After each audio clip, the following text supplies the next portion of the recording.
meskipun itu terpisah sendiri. Bahkan terkadang kabarnya juga sering ketemu untuk menjadi juri. Ya, kadang-kadang seperti itu. Jadi kalau dibilang plat L mati, saya paling tidak setuju.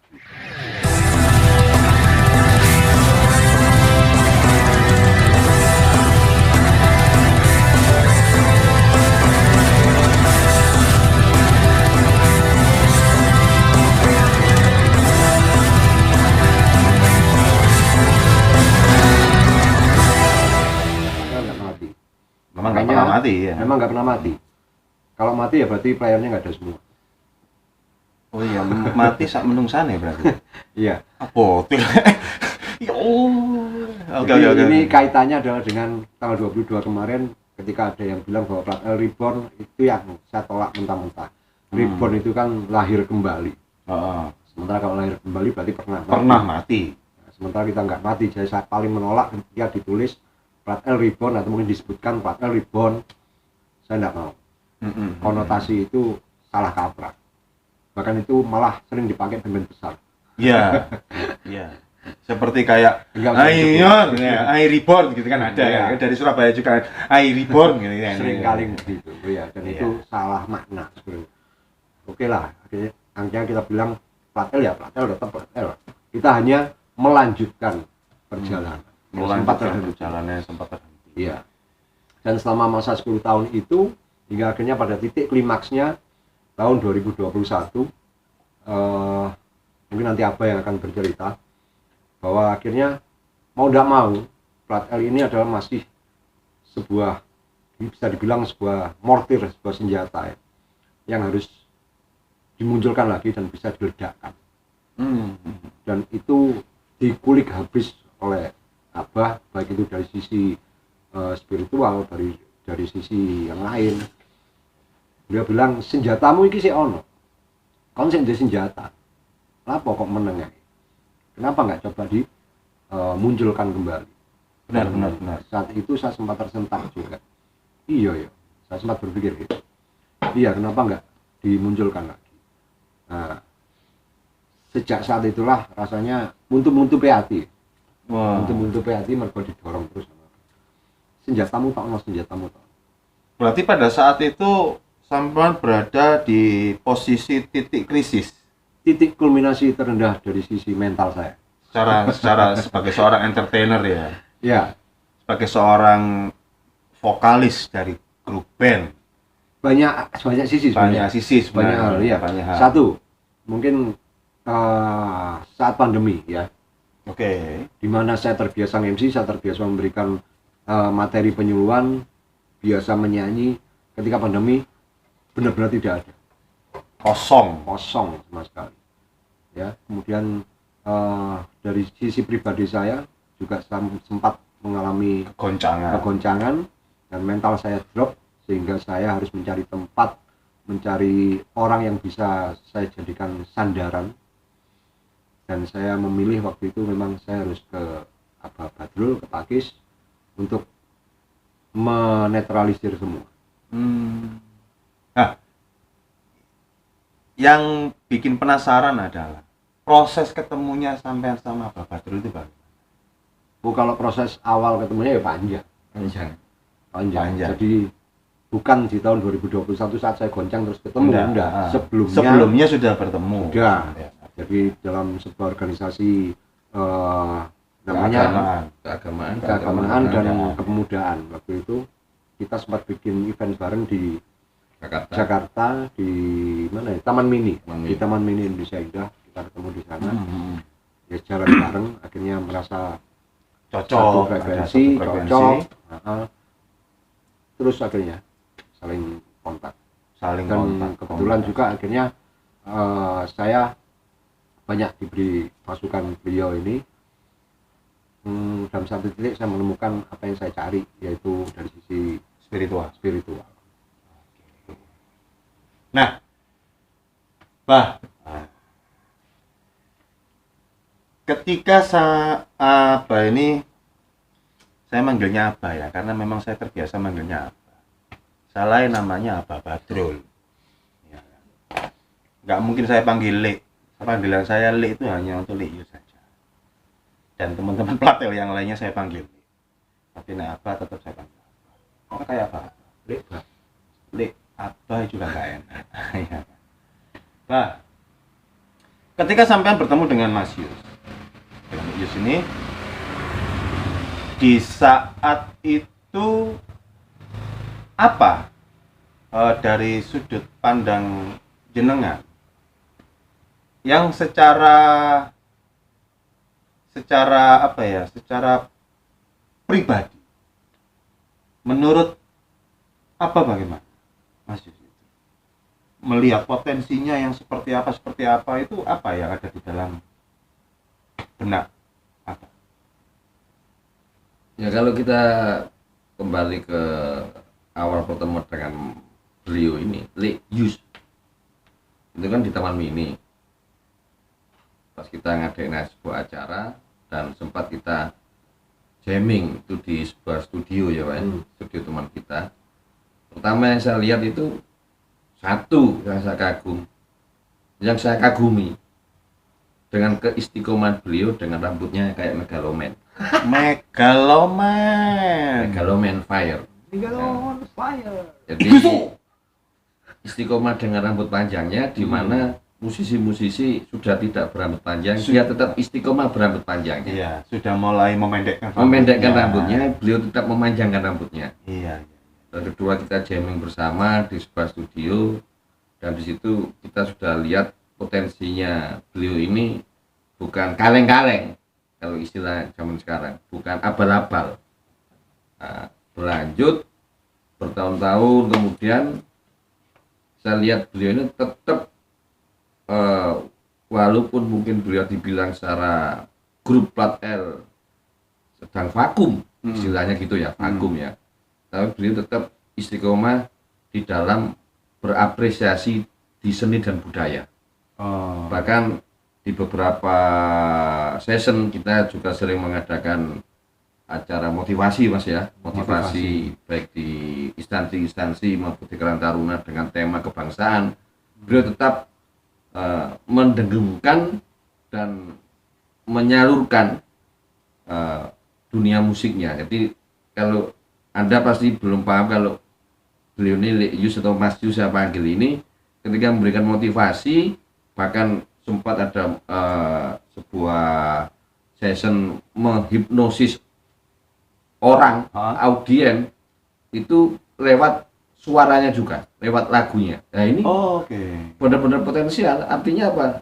Tidak banyak musisi yang bisa mengkolaborasikan antara memberikan sebuah motivasi, memberikan sebuah nasihat, tapi lewat musik.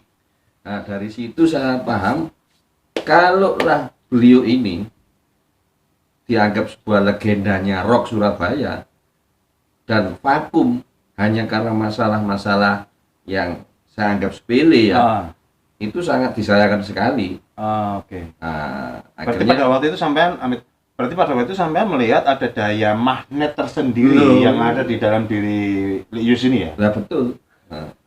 Sembrani. Daya magnetis, bukan mutiara, sembrani.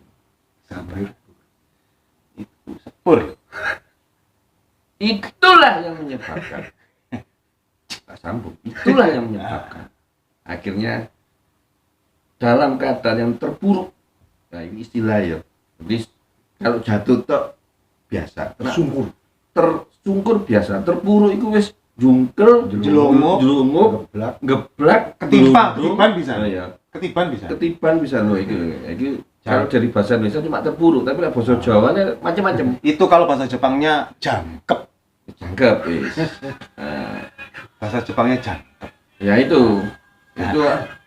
Mohon maaf ya kalau ada suara-suara aneh namanya gitu, video ini namanya kedai, jadi wajar ya kan. Ada yang free wifi dan ya seperti itulah karena kondisinya di kedai. Meskipun malam masih ada pengunjungnya. Tutup bisa sembarang. Los. Pada waktu itu ini Pak. Waktu itu sampean tahu enggak kalau Lek Yus ini adalah vokalis dari grup Plat L? Loh, ataukah yang jenengan tahu hanya sebagai seorang entertainer atau musisi saja? Lo awalnya itu saya heran, kenapa di balik namanya ada namanya Ius Reptil. Oke, Itu kan iya. heran ya kan. Selain istiqomah dengan rambut panjangnya, Ah. beliau ini kalau mengenalkan kepada orang baru, audien, itu pasti memakai nama Ius Reptil.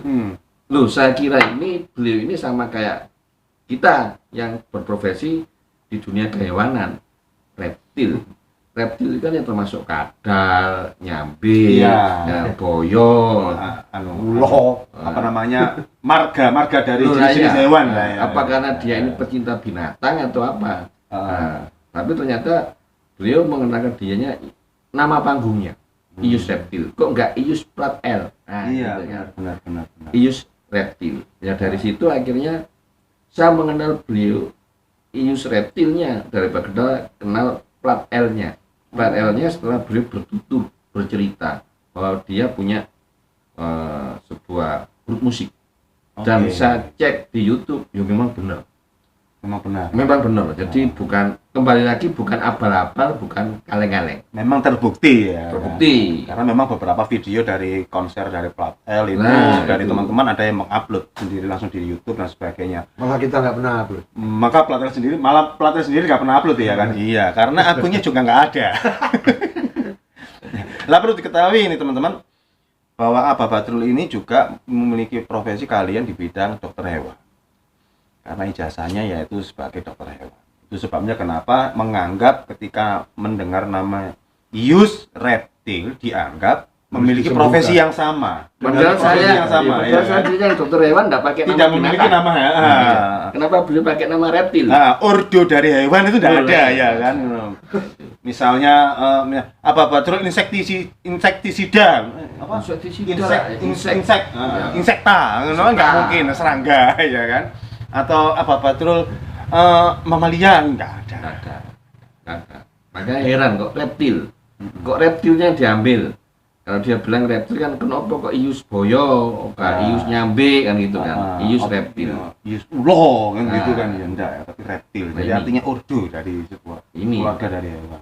Akhirnya dia bertutur bahwa punya grup musik yang melegenda. Hmm. Nah, awalnya pun saya, jujur saya lihatnya membuktikan omongan beliau lewat YouTube-nya. Jadi YouTube-nya itu saya lihat pas beliau konser dan dengan stylenya yang rambut Sama. panjangnya itu tetap Istiqomahnya itu tadi. istiqomah rambut panjangnya koyok kayak sok tuwek wong gitu. Iya benar. Iya, padahal wis tuwek. Kan namanya reptil ngelungsuni. Nah, Iya benar. Jadi Padahal di antara ini kita yang paling muda, gitu kan? iya. Ya gitu kan? Iya, Iya. istiyoya lah ya. Iya.